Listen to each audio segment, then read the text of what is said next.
Meets perspectives and the headlines indeed find their heart beats. And it's great to have you here. I've been away for a while, but I'm back. And here we are going to get into the issues as they are. And so tonight, at the heart of that heated contest in the New Patriotic Party, we do know as former Vice President Dr. Bawumia, a man whose political journey has come full circle from economic technocrat to running mate and then to vice president and also now to a contender for the party's highest honor, flag bearer. Now, with the NPP's presidential primary set for January 31, 2026, the stakes couldn't be higher. What began as a gentle test of loyalty has evolved into a full-blown battle for the soul of the New Patriotic Party.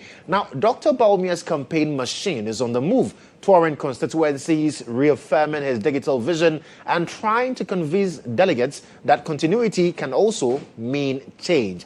But in this political relay, he's not running alone. His path is flanked by formidable rivals. Kennedy Japan, the outspoken maverick who's built his campaign around grassroots defiance and what people have now come to call anti-establishment energy. And then there's Brian Echampong, the strategist who's quiet but disciplined approach is also earning him some strongholds within the party's traditional structures. Now, the accusations have been just as fierce as the competition, from claims of delegate manipulation to whispers of resource-driven politics. The battle lines are clearly drawn. So supporters of the rival camp say that the playing field is not level, but the campaign team of Dr. Bawumia, they insist that the former vice president's record and his experience speak louder than campaign rhetoric.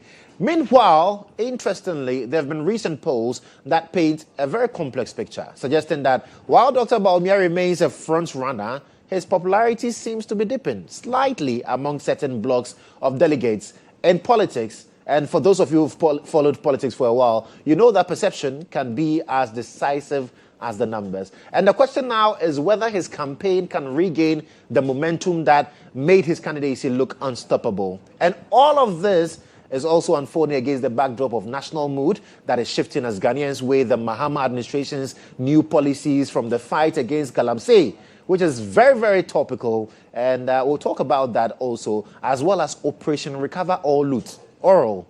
I'm sure you also remember that, to the highly debated 24-hour economy. How does Dr. Bawumia's message fit into this new political moment? And can his campaign redefine him beyond the shadow of government he once served in? So to help us unpack all of that conversation, the campaign dynamics, the rivalries, the polls, the policy debates, tonight I have in studio a man who's been at the center of it all, Arkbar, Yussif, Rohullah Khomeini, special aide to Dr. Bawumia. And he has been described by some people as one of the architects, the key architects of the Bawumia campaign. Partly he's a communicator, a strategist, and certainly one of the closest watchers of this unfolding political chessboard. And so welcome aboard State of Affairs here on GHOne television with me, Joshua Kodjo Mensah. And tonight, we are unpacking the Bawumia campaign here on the show. We'll be right back after this quick one, and then Arkbar is already seated. We'll get into the conversation. Stay with us.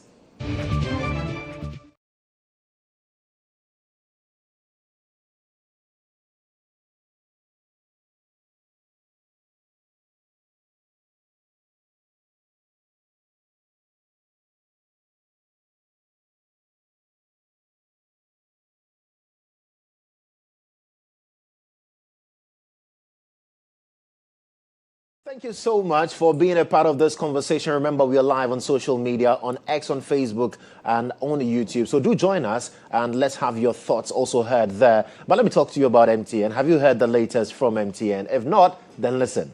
For those of you who love MTN Free After One, prepare for the upgraded experience. That is MTN Free After One Extra. And now let me tell you what that extra is all about. So with MTN Free After One Extra, you can talk for 1 whole hour uninterrupted. while paying for only the first minute of every 10 minutes you talk, which means for every 10 minutes you talk within the hour, you only pay for the first minute, and you also get to talk for 60 minutes straight with no interruptions. I mean, you like them. Well, as if that's not enough, you also get 50 megabytes of data for free after your first call daily. So you see, now's the time to talk extra with all the people you love. To subscribe to MTN Free After One Extra today, just dial *550#. That is *550# and follow the prompt. So let's get into the conversations tonight. Arkbar, Yussif, Rohullah, Khomeini, special aide to Dr. Mahmoud Bawumia has joined me. Arkbar, welcome. Yeah, Joseph. No stranger to the show. Absolutely.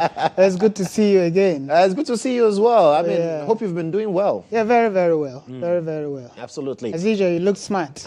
Thank you. Thank you. I hope to learn from you. You're wearing the shoes every day. Says the private legal practitioner. But talk to me about Dr. Bawumia's campaign. I know you've been busy on the campaign trail. Dr. Bawumia has been touring quite a number of constituencies. And I know recently he's been in the Bono enclave as well. Where is he now and how is that going? As you rightly said, he began his campaign less than 2 weeks ago, in the Bono enclave. So he, toured the whole of Bono East, the constituencies within that region. He's done Bono as well. And so he commenced the tour of Ahafo yesterday, and had to take a break to come to Accra to commensurate with the Rawlings family on the death of our dear mother, Nana Konida GHOne Rawlings. And so he was in Accra today and led a very powerful delegation to the family. So he's returning to Western North tomorrow, where he would kickstart the campaign in Western North.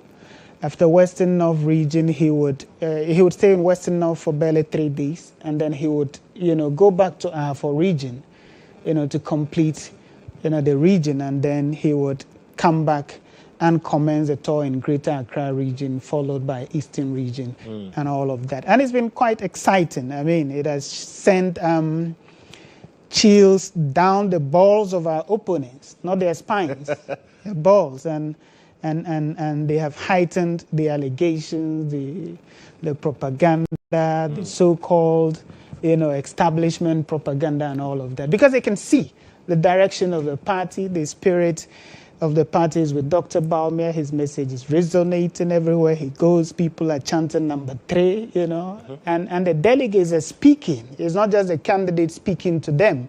You hear the polling station executives, the constituency executives, electoral area coordinators, former executives, and as well, pledging resolutely to stand by Dr. Bawumia in January and to help him prosecute the 2028 campaign successfully. So it's been quite exciting, and we believe that it is going to reflect overwhelmingly in January. So as we are inching towards that January primaries for the 31st of January as well, what's the message driving this swell of support for Dr. Bawumia, which you say is making your opponents shiver? The clarity of his vision. I have made these points over and over. Look, the reason why we're doing this is for the development of our country. It's just the vehicle, all right, to use. Right. So there's this famous Muslim scholar called Jalaluddin Rumi. He had a famous statement where he said that the lamps may be many, but the light is one. So essentially, the political parties may be many, but the goal is one, the development of our country. And so therefore, political party delegates themselves are guided in the decisions that they're making. And at the end of the day, they are not just looking for a flag bearer. They're also looking for somebody who can govern this country and govern it properly. They're looking for somebody who has the best of ideas. Because it would be of no value to have a president who cannot run the affairs of the country, to have a president who cannot generate new ideas capable of transforming our country, to have a president who cannot occupy the office with integrity. Right. It does not make sense to have a president who lacks a vision to drive our socio-economic development. So the political parties themselves are aware that they're not just going to present a flag bearer, but they're hoping that that person will become president. That person must be capable of exercising that authority of the state. Right. And so Arkbar, I'll come back to you, but what you see on your screens now, excerpts of the campaign of Dr. Mahamudu Bawumia, touching base with party folk. And like Arkbar said, it's not just about Dr. Bawumia speaking to the people, but the people as well speaking to him. And that is what gives their team, the campaign team of Dr. Bawumia, the confidence that indeed this is the winning candidate, the winnable Dr. Mahamudu Bawumia for the New Patriotic Party. So you see on your screens there excerpts of Dr. Bawumia's tour in the various regions and the interaction that he's also having with the people based on the message he's sending to them as well. And you said this is what is inspiring confidence that Dr. Bawumia is the man to win an election in 2028 for the NPP. Absolutely. The clarity of his vision. I've made that point over and over, that the NPP is determined to present somebody who will not just be flag bearer, but who can lead our nation in a manner that makes every NPP member proud. Right. And you see, if you examine all the 5 people, they're gentlemen, all right? No doubt about that. But in terms of record of public sector achievements, all right, in terms of public sector experience, in terms of ideas, in terms of capacity to exercise the authority of the state, in terms of respecting the diversity of our country, in terms of, leading a government of efficiency, in terms of occupying the office with integrity. All right, Dr. Bawumia, in the opinion of the rank and file of the NPP, is the best for the job. And it explains why everywhere he goes, there's that, chant for his return, that they believe that he would leave a very good legacy for the NPP. Aside his vision, it's his popularity. And I've made this point also. You see, electoral politics is competitive. Okay, so popularity counts. But I have always added that there are also dangers of popularity. Okay, so you must be popular for very good reasons. Right. Okay, and it is without doubt that if you were to go onto the streets to ask the Ghanaian people what they admire about Dr. Bawumia, they will tell you that he's brilliant. They will tell you that he's competent. They will tell you that, he's a professional. They will tell you that he's highly educated. They will tell you that he's highly knowledgeable. They will tell you that he has humility. They will tell you that he respects people. They will tell you that he has integrity. And they will tell you that he's not corrupt. All right, so he's very popular for good reasons. And I think that for any political party seeking to win power, you must present a candidate who is popular for all the good reasons. And the NPP delegates, they have done this since 1992, and they have never missed it. Check the history of candidates that we have elected, from Professor Aide all the way to President Akufo-Addo. They've been men accomplished as professionals, men reputed for knowledge, men reputed for integrity, men reputed for humility. Okay, so the NPP delegates are not going to depart in January 2026 because they have been accustomed to these values that I have espoused here. And so it drives also the energy that we're seeing in Dr. Bawumia's campaign. And when you talk about the energy, there are some who say that the energy has waned from when Dr. Bawumia was announced earlier, when he made plans clear that he was going to do this.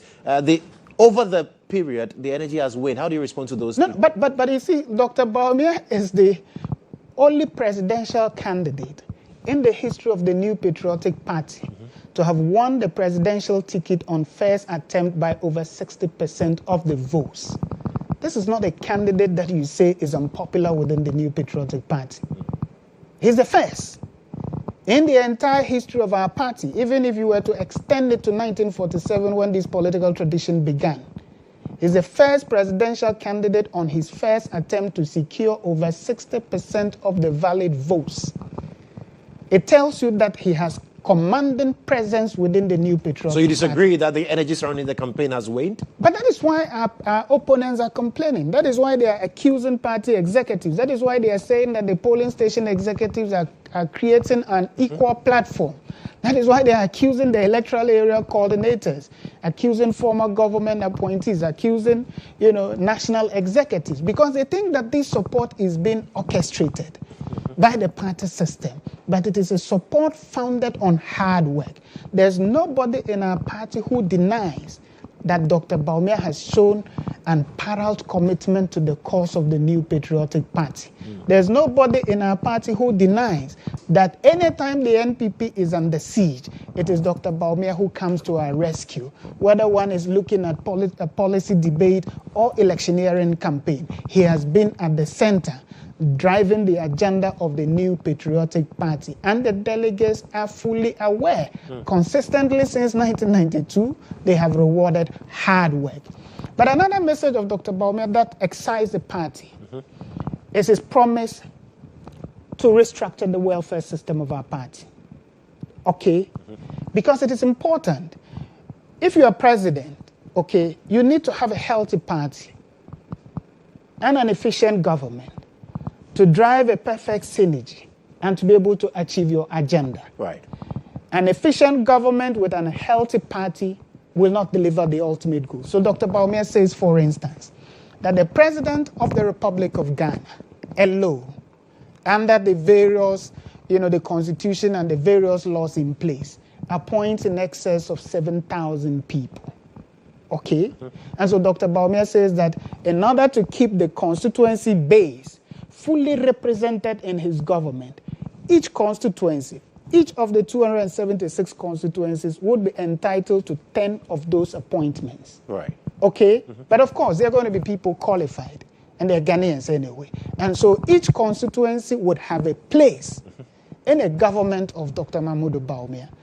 The intention, first of all, is to breach the party-government divide at all levels. Because if the constituency would nominate 10 people appointed into the government, it means that Yendi, where I come from, we're going to have 10 people in the government. Which was one of the concerns of party folk that led to the defeat in 2024. Exactly. He felt alienated from the government. So he seeks to remedy that. Right. Apart from that, he believes that at the office of the president, we must have a welfare secretariat. Okay, so beyond these appointments, there are party people needing various forms of support from their government, whether they want to go and study, whether they are looking for jobs, whether they, So you must have a dedicated office responsible for addressing some of these concerns. You notice that our opponents, NDC, are already complaining about their supporters and the fact that their supporters are putting so much pressure on them. Dr. Bawumia believes that to avoid all of these, you must have a mechanism to address these problems. Right. The party people love these. So the message is resonating. The message is resonating with the people, and they're so excited about it. We'll come back and talk more because there's been a lot of accusations against the campaign team of Dr. Mahmoud Bawumia. One, we have been told that you are engaging in smear campaign, another in tribal politics and all of that. We'll come to all of that, but we need to take our first break. And when we come back, we will delve into those concerns. This is still State of Affairs here on GHOne Television with me, Joshua Kodjo Mensah. My guest tonight, special aide to Dr. Mahmoud Bawumia, Arkbar, Yussif, Rohullah, Khomeini. We'll be right back.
Television with me, Joshua Kodjo Mensah. Tonight, I'm speaking to Special Aide to Dr. Mahmoud Bawumia, Arkbar, Yussif, Rohullah, Khomeini, and we are looking at the Bawumia campaign. We are unpacking all that has been happening, and shortly we'll also be talking about the polls that have come out recently that talks about the fact that, well, support for Dr. Bawumia is dwindling slightly, and then other contenders as well seem to be gaining ground. So what does the campaign team make of these polls? But let's talk about the accusations that have been leveled against the campaign team. Kennedy Japan and his team, his campaign team was in the northern part of the country, and they seem to accuse you of, not you personally, but the campaign team of tribalizing the campaign and practicing or engaging in tribal politics, which they say is very dangerous for you to do. That's not true. If we have any group of people who are engaging in tribalism and, bigotry in the name of religion, it is the opponents of Dr. Bawumia. You have heard them loudly say that a Northerner cannot win as power, a Muslim cannot win as power. So we do not do that. But you see, those who make such accusations are also ignorant about the demographics of the North. Okay, because if you are familiar with the demographics of the North, you would not accuse Dr. Bawumia and his team of engaging in tribalism in the North. I say they are ignorant because they assume, they make a presumption that the North is one tribe, and Dr. Bawumia comes from that tribe, and can therefore go back to them and say, vote for me, I am one of you. Or they make an assumption that the North is one religion, and he comes from that religion, and he goes home to say to the people, vote for me because I worship the same God with you. But the North is multi-ethnic and multi-religious. Dr. Bawumia is a Mamprisi man. The Mamprisis are a minority in the North. Right. I support Dr. Bawumia, but I'm a Dagomba. I'm a Dagbana from Yendi. Okay? Dr. Mohammed Amin Adam, who is the MP for Karaga and former finance minister, supports Dr. Bawumia, but he's a Dagbana from Karaga. He's not a Mamprisi man. Same with Hassan Tampuli. Abu Jinapo, who is a strong supporter of Dr. Bawumia, is a Gonja from Savannah region. He's not a Mamprisi man. Now, I don't know whether you know Dr. John Krugu. Dr. John Former Krugu, EPA boss? Former EPA boss. Yeah. Is a Kusasi man from Zebila. And he's a staunch supporter of Dr. Bawumia, even though Dr. Bawumia is a Mamprisi man from Wale Wale. The same with Abdullahi Abanga of Binduri, who is a Kusasi man and a staunch supporter of Dr. Bawumia. Joseph Penka, former Deputy Attorney General, is a Bimboba man from Upper East region and a staunch supporter of Dr. Bawumia. I have painted this picture to tell you that the accusation is formulated on the basis of ignorance. Because we have all these various tribes scattered across the northern part of our country supporting Dr. Bawumia. So it tells you that it cannot be the basis of tribe. Now, if you take the 10 members of parliament from the north. Yeah, the 10 MPs have been accused. Out of the 10 people, only 3 of them are Mamprisis. The Wale Wale MP, Dr. Kabiru Mahama, the Nalergu MP, Alhaji Nuruddin, and the Yaba Kubore MP, Mustafa Yussif. The rest of the 7 MPs are not Mamprisis.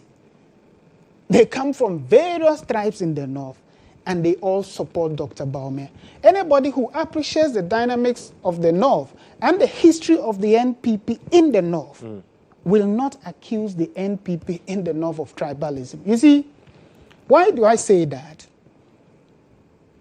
The Northern People's Party gave life to this political tradition that we have today. Right. Okay.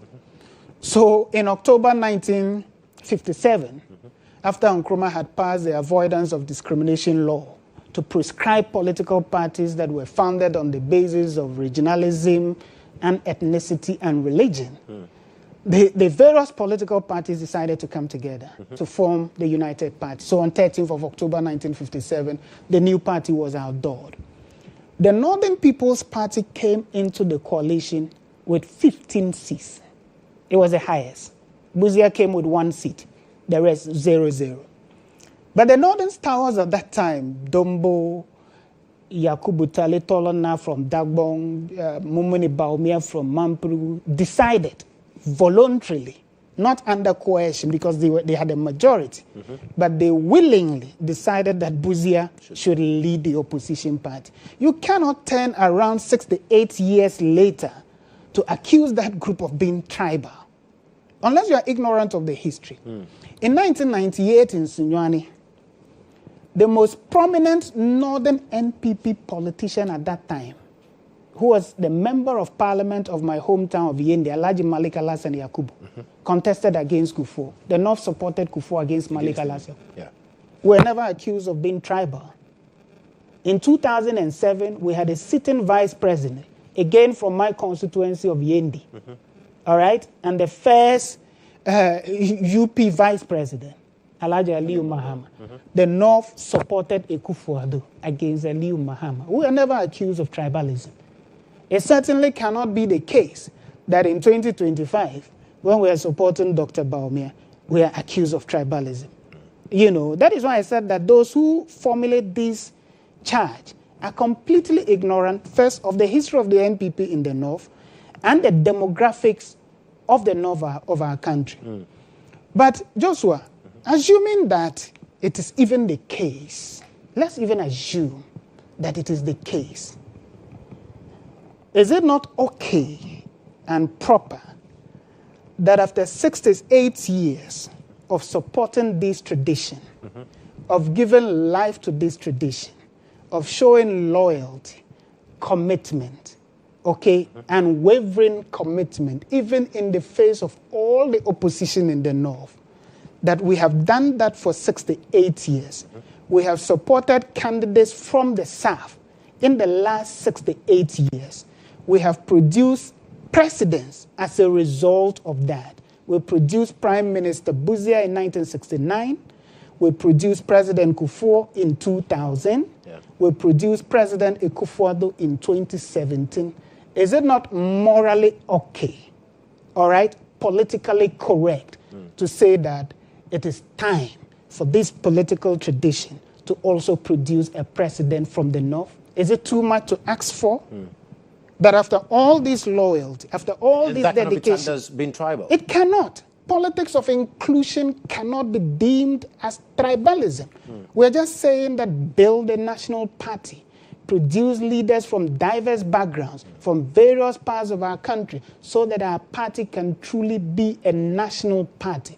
Is it too much to ask for? Assuming that that is what we even say. Right. It is not wrong to ask for. The North is not meant to continuously, eternally play a second fiddle as far as the party is concerned. We're seeking to grow a political party. So first of all, it is not true. The North is supporting Dr. Bawumia because we believe that among the 5 people, he's the most qualified. He has the best of vision. He has integrity. He has the reputation. He has the popularity, and he has the competence. So it's merit-based support, it's and not simply because he's from the North. we have consistently done. Right. It was on the basis of merit that we willingly gave leadership to Prime Minister Buzia. It was on the basis of merit that we supported Edu Boahen in 1992. It was on the basis of merit that we supported John Ajekum Kufuor against Malik Alassane Yakubu. It was on the basis of merit that we supported Ekufuado against Alhaji Aliyu Mahama. It is on the basis of merit that we are supporting Dr. Bawumia. It has absolutely nothing to do with where he's coming from, which deity he's worshipping. It has absolutely nothing to do with that. And as I indicated, they have all been in public office. Kobna J.H. has been press secretary under President Kufuor. Brian Achampong has been minister 6 out of the 8 years of Ekufuado. Dr. Edichum has been minister in the entire 8 years of Ekufuado, first as deputy minister and later as minister. Kennedy Ejapong has been member of parliament for 24 years and has been board chairman in the last 8 years of President Ekufuado. Dr. Bawumia has been a deputy governor of the central bank, and he has been vice president for 8 years. If you were to assess them on the basis of their policy contribution in their respective roles, there's no way, without prejudice, that he will pick anybody outside Dr. Bawumia. So if you're confident that Dr. Bawumia holds this much gravitas in terms of his qualities, then why are you being accused of using backdoor tactics to undermine the campaign of Dr. Brian Champong? You know, in 2023, the accusation was that he was the establishment candidate. Yes.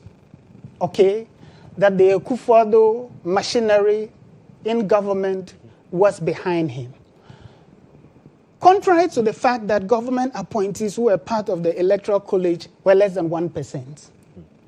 Okay, but the impression was created that it was a whole government machinery, a whole government project that got Dr. Bawumia elected. We lost in 2024. There's no government in place today. As we all know, there's no sitting president today who is backing Dr. Bawumia. We do not have ministers supporting him. We do not have DCs to work for him. You know, they've accused regional security councils. We do not have that in place. So on what basis are they still accusing him? So you're using backdoor tactics. What is backdoor? He's campaigning. Why are you using backdoor tactics? He's campaigning like all other candidates. He's reaching out to the delegates. He's selling to them his vision. He's selling to them his policies. He's telling them what he can do to. So the campaign team is not undermining Brian Champong's campaign? We're not. Look, we don't focus on other candidates like they do. They spend 24 hours talking about Dr. Bawumia. How many times have you heard us say that Ken is this, Ken is that, Brian is this, Brian is that? You know, we don't do that. Because we believe that we're going to win convincingly in January. Okay. And we believe that the greater responsibility of uniting the party would be on us. Therefore, we are measured in the way we go about the campaign. While the other candidates and their spokespersons are directing all their attacks towards Dr. Bawumia, we are constrained by the reality that we are going to win. And we would have the responsibility of bringing all these factions together to prosecute a united campaign in 2028. So we do not want a situation where these people would come to us and say, oh, Arkbar, you said this about Brian Champong. Dennis, you said this about Ken. You know, Dr. Bawumia said this, and therefore I am still hurt. And that's why I cannot come on board. That is why we're measured. It is not that we cannot respond to a lot of the things that they say. We can respond fiercely and in a more damaging manner. But you see, you know, when you see children throwing up, you know, a particular mango on a tree, it is simply because it is the ripe one. All right? And so therefore, Dr. Bawumia is the ripe one in this race. And legitimately so, we expect that he would be subject to all these attacks in an attempt to undermine, you know, his influence and control within the New Patriotic Party. Did the support from the MPs, about 60 of them, declaring support for Dr. Bawumia, did that come to you as a surprise? No, but you see, as I said to you, the party has done this since 1992, and we've never missed. At every material point, the party is clear who they want as leader. And it reflects in all the structures of the party, from parliament to the party executive. You know, over 400 youth organizers, you know, we have 276, so 276 plus their deputies, contributed money, purchased, you know, nomination forms for Dr. Bawumia. And anybody who has followed the NPP politics since 1992 will not be surprised. That has been the attitude of the NPP delegates. At every material point, they are clear. These members of parliament are representatives of constituencies. You think that they're going to make declaration in vacuum? You think that they would not have consulted and picked signals from their respective constituencies of the direction that they want? And if you're a member of parliament, would you want to risk it by going against the direction of your constituency? They would have conducted research in their various constituencies. They would have consulted stakeholders in their constituencies to know the sense of their respective constituencies. Before coming out to make that declaration. Right. They are all veteran politicians. They're not ignorant. Absolutely. Yeah, so they know what they are doing. They're just responding to sentiments from their respective constituencies. There are constituencies that if you say that you're against Dr. Bawumia, you would likely lose your primary. Wow. And they know. They're not ignorant. Interesting. Let's talk about the polls that have come up recently. Because over the period, we've seen polls conducted. Now, recent polls, some also seem to suggest, I've seen one by a researcher that also seems to suggest that Kennedy Japan is in a lead. No, that one, he's a Ken worker. He's a Ken worker? Oh, yeah. Dr. Dia? Oh, he works for Ken. I mean, we publish the group he's running, Evans Dua for Ken. Yes. And everything about the poll was discussed on the group. You know, he received a call from the top to release it and told the group to get out there and push it. We published everything. But, so does that discredit what he's put out there? That is not the basis to discredit the poll. Right. But actually, the poll itself was cooked. And I've had the opportunity to say that he did galamsey with the data. And I was able to demonstrate why and how the data is wrong. All right? Because he did what he called the best case scenario and the worst case scenario. And he had a national level scenario under page 8 of the report, if you have it. Then he has the regional level scenarios under page 13 and 14 of the same report. Now you go to the regional level scenarios, and the totality for all candidates sums up to 100%. Then you come to the national level. When it comes to the best case scenario, it is 94%. And he argues, he footnoted that 6% were excluded because they did not disclose or they were undecided. I don't know maths. My maths is very weak.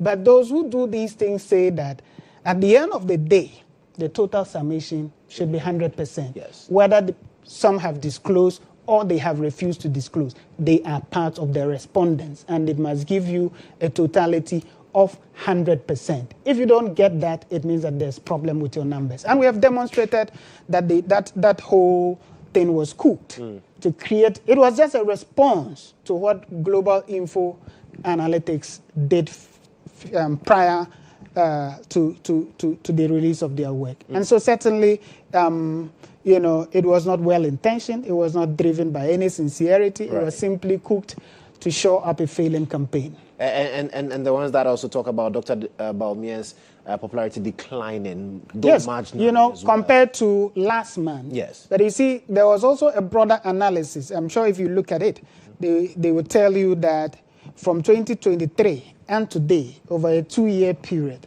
the data has remained same.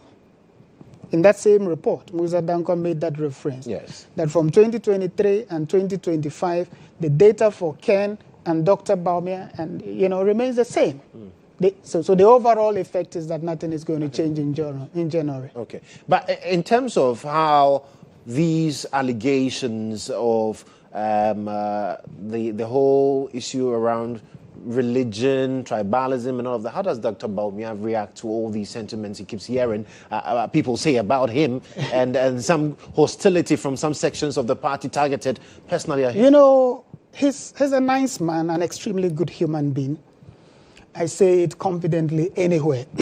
And so he's not bothered about these things, okay, because, he believes that, it is part of the politics. But then that also reveals that essential quality of his leadership, the temperament, the ability to take these things all on board without losing your mind, okay, without threatening people with showdown, okay. It's a mark of leadership that even the most sensitive things are being deployed against you and you maintain your cool.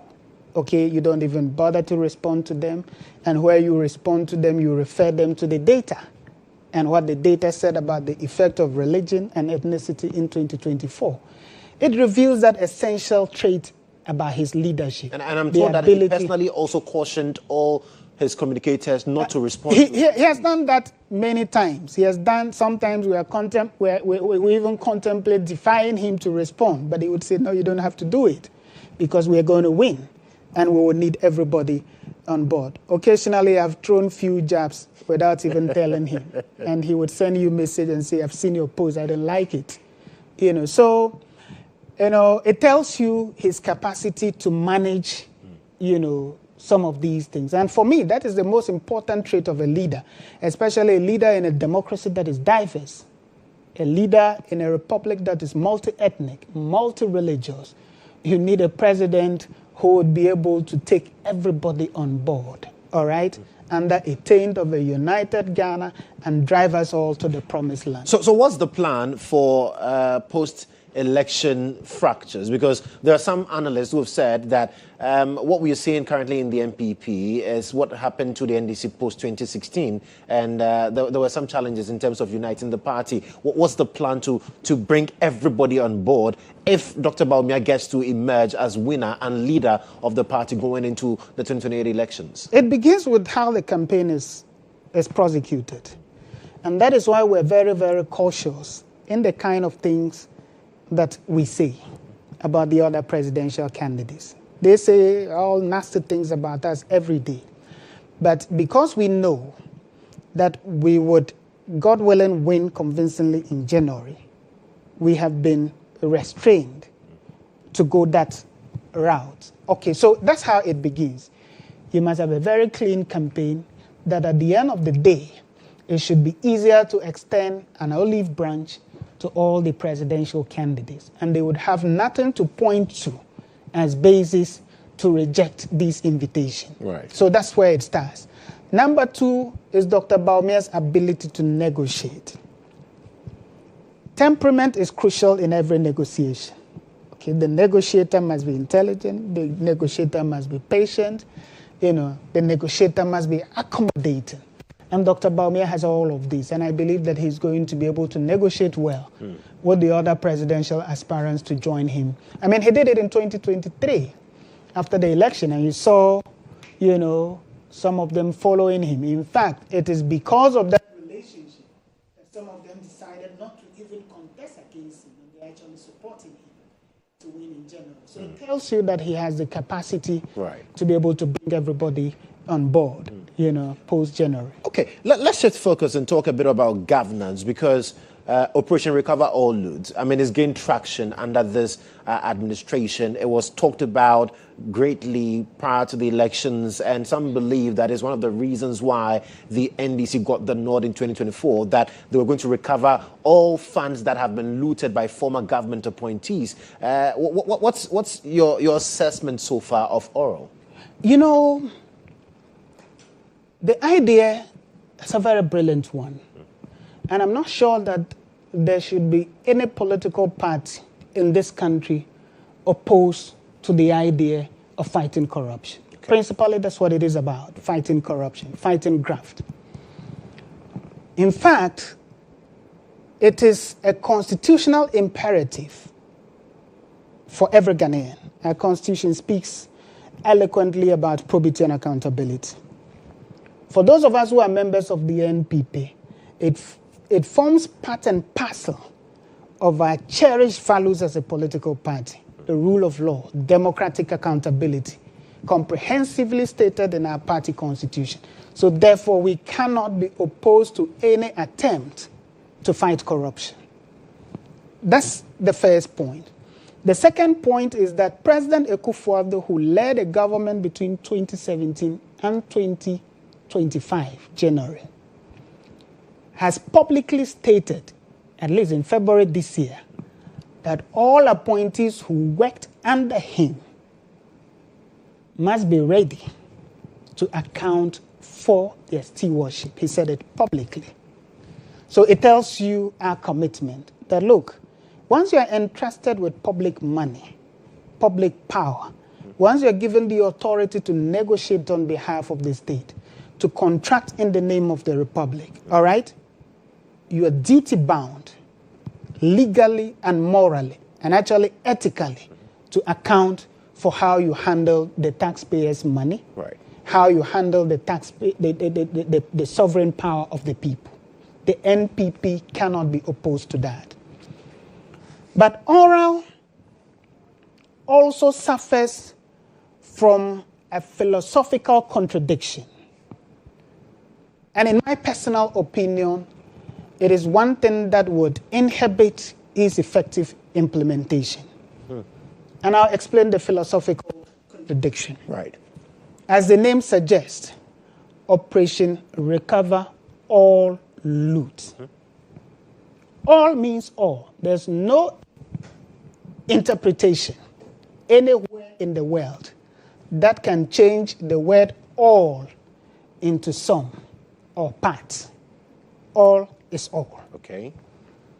Therefore, if you're going to recover loot, you're assuming that people have looted public funds and public property, and you want to recover. You must recover it all. The other interesting observation about this idea is that it is blind to identity, to religion, to political orientation. So if you're a looter, it doesn't matter where you belong. it doesn't matter where you belong. There should be recovery. There should be recovery. You should be targeted, and all must be recovered from you. But this is where the philosophical contradiction comes in. Now, a government that promised to recover all loot without recourse to identity, to geography, to political orientation, to religious orientation, comes into office undecided through the power of prosecution to free alleged looters who belong to their political party. It defeats the essence of oral. Because, like I said, the promise is to recover all loot, not the promise to recover only NPP alleged loot. If you take the Republic versus Collins Dowder, for instance, I don't know if I can recall correctly. You know the amount that was involved? $200 million. $200 million. The current Attorney General decided to enter a nolle prosequi and say, go home. So $200 million is gone down the drain. But there's a promise to recover loot. Now, if you ignore Republic versus Collins Dowder and others, and come to the Republic versus Dufour and others, you know how much was involved? Over 5 billion Ghana cedis. A deal was entered to pay 60% and to keep 40% of the loot. And a nolle prosequi was entered. But that was explained. No, but the promise. That's why I said that the promise was to recover all. Recover regardless. all. Regardless. Okay.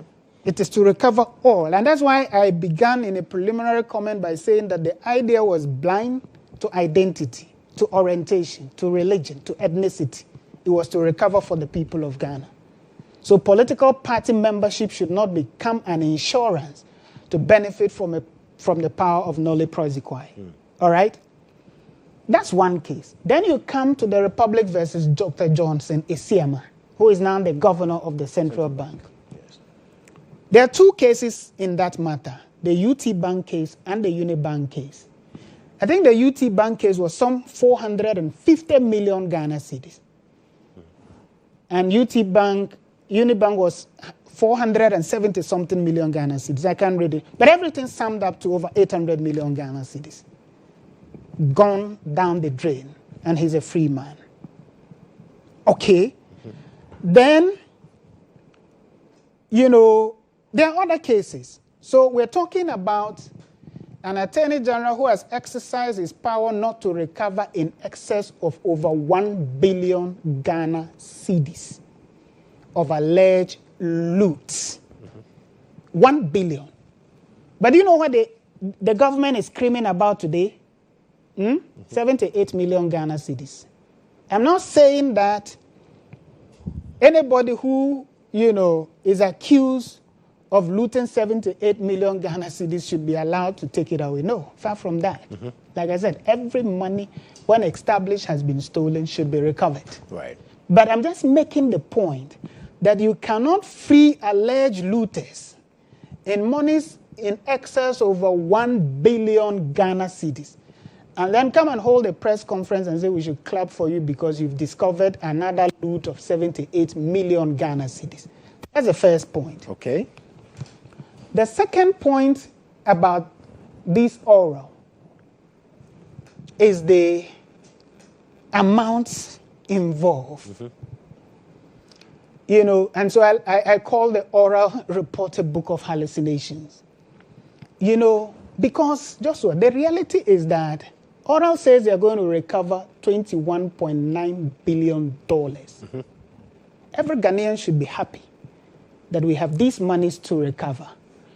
But, you know, the reason why it will not be realistic is because, I don't know whether you have read the report. Mm-hmm. If you have read the report, you would know that there's no $21.9 billion anywhere to recover. And I'll give you a few examples. In the oral report, they said they are going to recover from Akufo-Addo's travels with a private jet. There's no breach of law. The president just exercised executive discretion based on the prevailing security concerns, which he has actually been vindicated today because we have heard this present government complain about the presidential jet and how it is not fit for purpose. We've heard them. So Akufo-Addo was justified. And then you go and include that in a report and say you are going to recover. Who are you going to recover from? The former president or the owners of a jet who contracted under all the known principles of a contract and got paid? What are you going to recover? There's nothing to recover. Mm-hmm. Then there's talk about looted lands. I have a personal position on the question of lands, public lands. Yeah, my view always is that it is immoral. And if we have to take steps as a country to legislate against it, we've got to do that. Okay. People who are connected to power should not be the only ones who should have access to these things. But until we legislate against these matters, they remain moral questions. Okay? Because and not legal. And not legal. Because the state has lands and the state has the power to contract. In fact, the state can gift off the land for free. All right? Mm-hmm. Offer is made, acceptance is given, consideration is paid. Every first-year law student knows this. You can't come back and say that, Joshua, you were supposed to pay $100,000 for this land, but you paid $50,000, so we are recovering the land. You can't, because Joshua is going to sue you for breach of contract, and he's going to win, and he's going to get the land back and get damages paid to him. You can't, because the principle of law is that consideration needs to be sufficient, not adequate. Okay. So the point is that from but what in you have oral, seen in the report, they have estimated that they have close to $1 billion to recover from land sales. I think it's about 800 and something million. But then they also mentioned that not everything that was stated, so that's why there'll be investigations conducted but you see, into these cases. My position is simple. Mm-hmm. It is Operation Recover or Loot. They have to recover all the $21.9 billion. Unless they are suggesting to us that the committee was made up of incompetent people. And I do not think so. You know why? The president was very meticulous in the composition of the committee. Yes. A former Auditor General. His purpose was to evaluate information and sieve out what they now refer to as garbage. Because as an auditor for several decades, he's accustomed with the processes of processing information and arriving at a logical, reasonable amount. So you disagree? He was on the committee. A lawyer. Yes. For many years of practice, Martin Kpebu was on the committee. He was there to provide legal perspectives, to say that, look, this information borders on contract. Nothing can be recovered from it. The state will suffer legal consequences if it attempts to recover here. That was the reason why he was chosen onto the committee as a lawyer. This DCOP Kofi Boachi, a renowned police officer with an illustrious career, an investigator, he was there to bring his expertise to bear at the committee level so that they know that, okay, this one, you know, in my years of experience, these are not cases that you include. So the president was deliberate in the composition of the committee. Point, yeah. So my point is that they cannot run away from the promise that they have made to the Ghanaian people. Right. They have promised to recover $21.9 billion.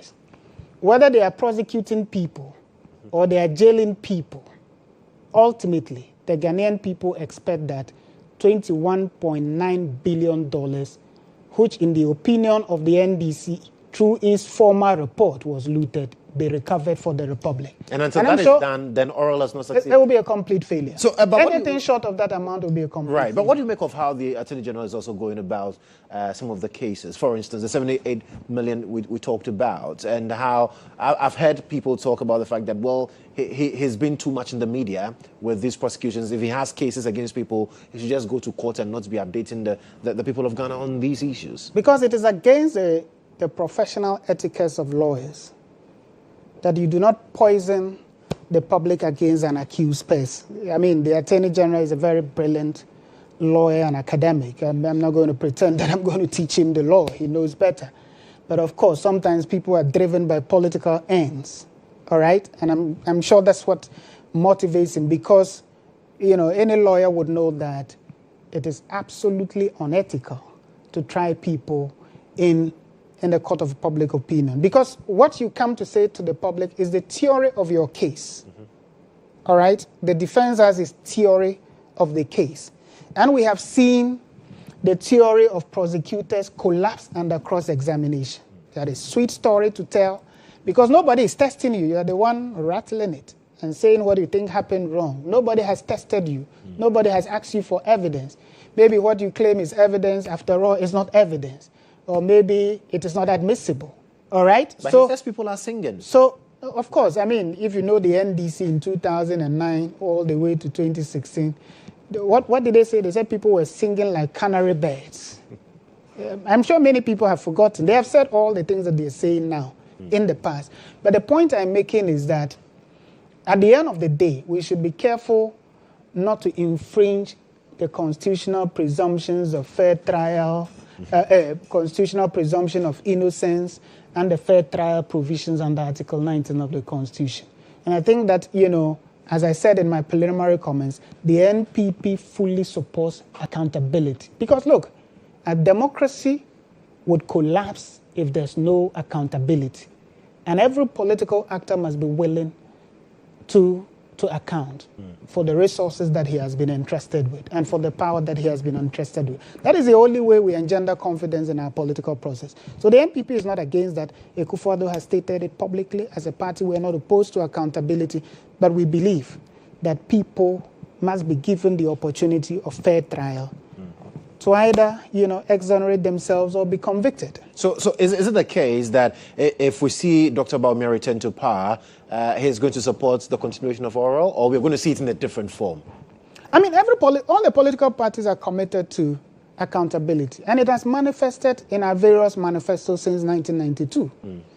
I mean, you won't be fit as a political party if you're opposed to accountability, because you cannot be seeking to take custody of the taxpayers' money and be unwilling to account for it. You must be, every serious political party must be willing to abide by the principles of accountability. And the NPP is fully committed to that. Absolutely. Well, you're still watching State of Affairs. My guest, Special Aide to Dr. Mahmoud Bawumia, Arkbar, Yussif, Rohullah, Khomeini, and we've been talking about governance issues as well. We'll go for our final break for the show tonight, but when we return, we'll be talking about illegal mining in Galamsey. Very topical issue as well. Get to understand exactly what the position of the NPP is when it comes to how illegal mining is being handled by the John Dramani Mahama administration. Stick and stay with us.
All right, thank you so much for staying with us. And like I said, we're live on Facebook, on X, and also on YouTube. So keep getting interactive with us. And I promise I'm going to read some of your messages on social media before we draw the curtains on the show. But let's talk about illegal mining.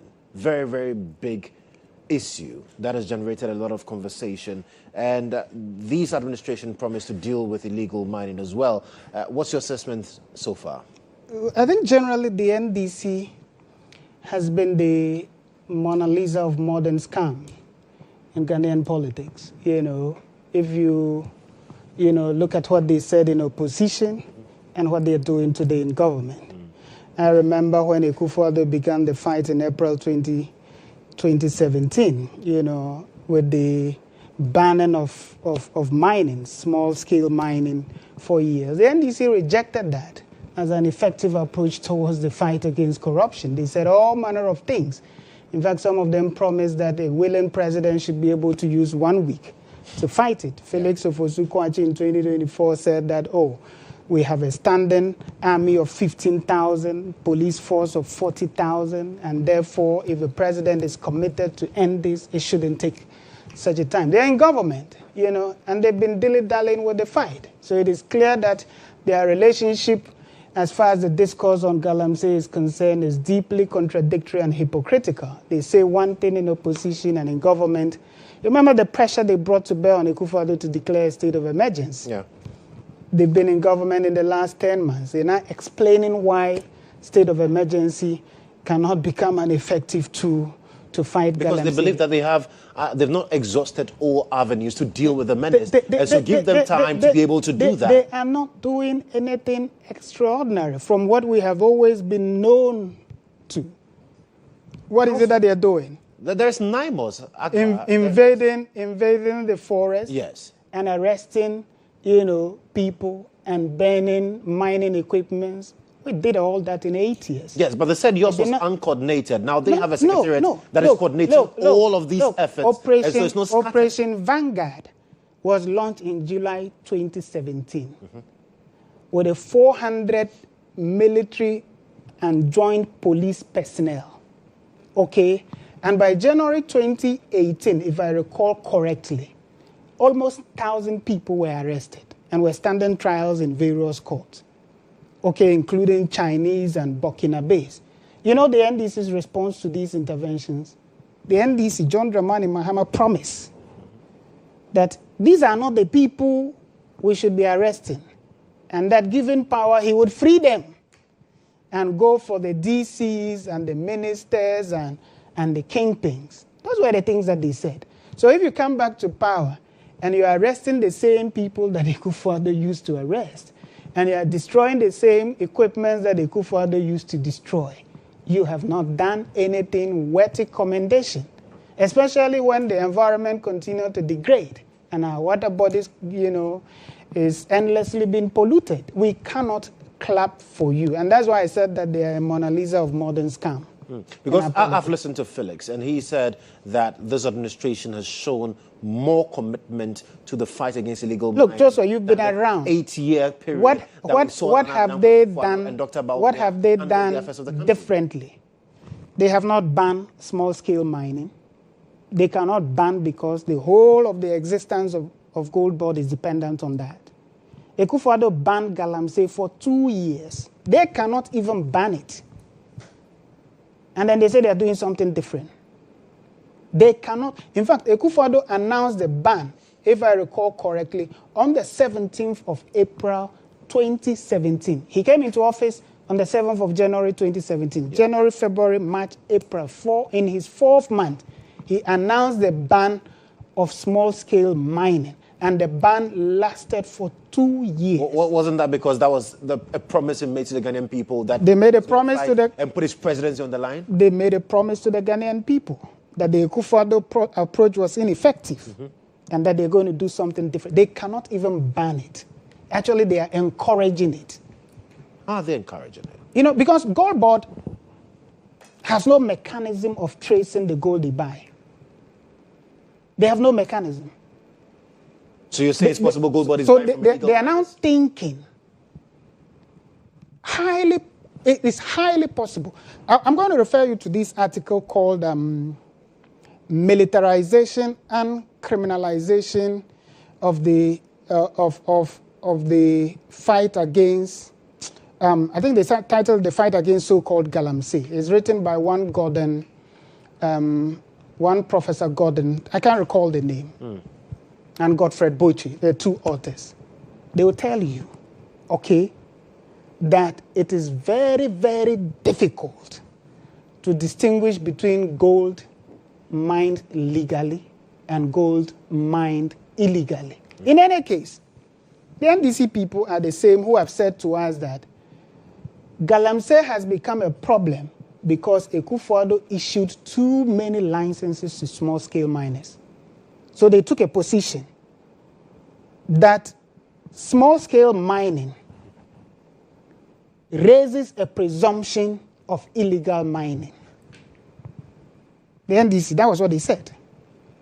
And that we were suffering from Galamsey because Akufo-Addo issued a lot of licenses. Because small-scale mining is not illegal mining. True. But the NDC advanced the argument that it was illegal mining. And it was because Akufo-Addo had issued so many licenses. So they are buying from small-scale miners. Assuming we are to accept that the only source of their gold is small-scale mining. They have said that these people are galamseyers. And Akufo-Addo has given them license to do galamsey. You cannot approbate and reprobate. And that's why they are not willing to ban small-scale mining. Because if they ban it, gold bar will collapse. And there's no mechanism.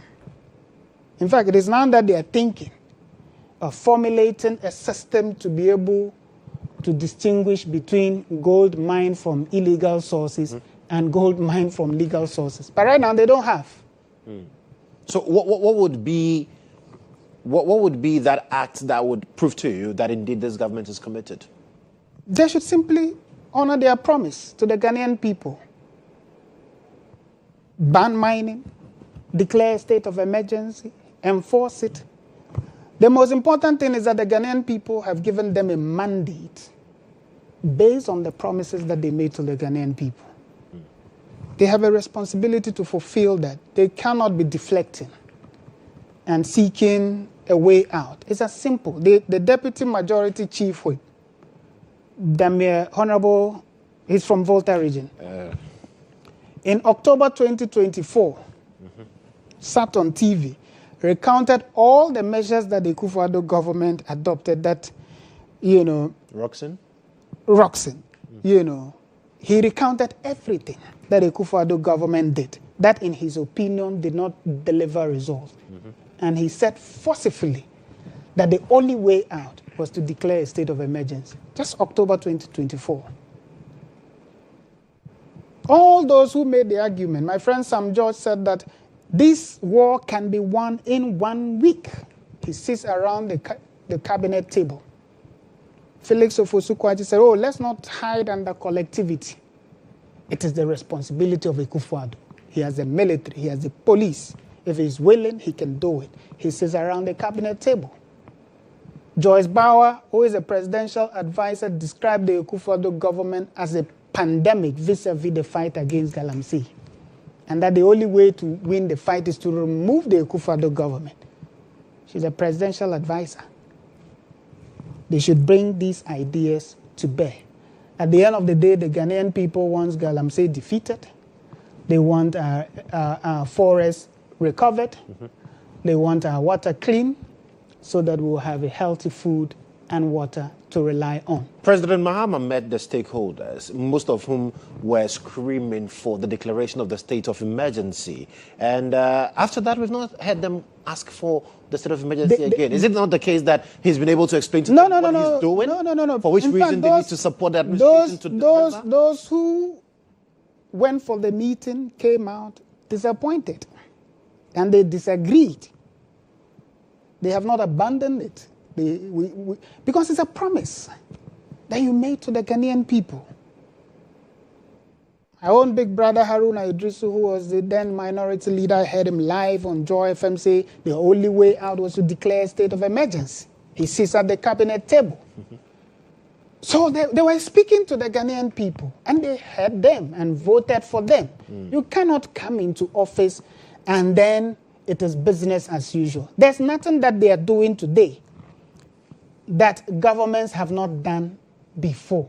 In fact, governments have done more. Look, when the Akufo-Addo government started burning excavators and all of this, you heard them loudly condemning the Akufo-Addo government. It's the same thing that they're doing. It is the small boys that they are still arresting. And they have even made it worse. That's for the Chinese, they deport them. They say they have a policy not to prosecute them, so they take them out. Then they say they prosecute the Ghanaian people. But what the NPP can assure them is that as far as the fight against Galamsey is concerned, we will not be irresponsible about it. We're not going to go to the ground and say to the people, as they did, say, look, it is the NDC people that is worrying you. Vote for us and we'll allow you mine. We are not going to do that. So they have an opposition that will not obstruct their fight. They must live up to their commitment to the Ghanaian people. Okay. Well, let me go to Facebook quickly, read some of the messages that have come through, as I promised earlier. And Kofi Owusu-Brobe says the Mona Lisa is famous due to a combination of factors, including its inherent artistic merit, the mystique surrounding its enigmatic smile, and its dramatic history, especially the 1911 theft, which made it a global sensation. And that's in reaction to what you said about the NDC being the Mona Lisa of modern days come. There's also Hamdan Shabob, who says, Lawyer Arkbar, Yussif, Rohullah, Khomeini, great presentation as always. Sir Muzamil is reiterating what you said, that NDC is a Mona Lisa of modern days come. Oyokoba Kweku Safo Chunibu Akudria says NDC has become the Mona Lisa of modern days come. Okay, and Freakland says great presentation with sound acumen. Arkbar, Yussif, Rohullah, Khomeini, you are a gem. Aka 9 pair. Are you still using that? Oh, yeah. Okay. Yakubu Nasiru says, I salute our young lawyer for your intellectual submissions. Abdullah Rahman says, we are blessed to have you in our MPP family. Kofi Owusu-Brobe says, wow, this man is super intelligent, smart guy, creme de la creme. Awal Jr. says Arkbar is a solid commentator. He hit the nail right on the head. Isahaku Mumuni says well spoken. And Peter Wunado Owad says nothing spectacular has been done so far.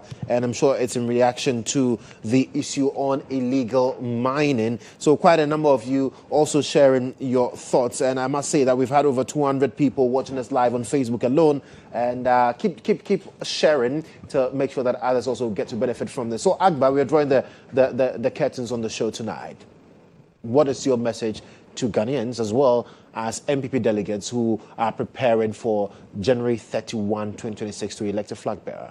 For the NPP, I would reiterate our appeal to them that Dr. Bawumia is the best person to lead the NPP and that he is the only candidate who can win us power in 2028 and that he is the only person who can run an effective government that will benefit the Ghanaian people. Right. You know, that we should have that at the back of our mind, that we want a president who would lead with integrity, a president who would assemble an efficient team, a president who will be able to generate ideas capable of transforming our country and making every NPP person proud. And that person is Dr. Mahmoud Bawumia. Absolutely. Well, Arkbar, thank you so much for coming. It's always a pleasure having you on the show.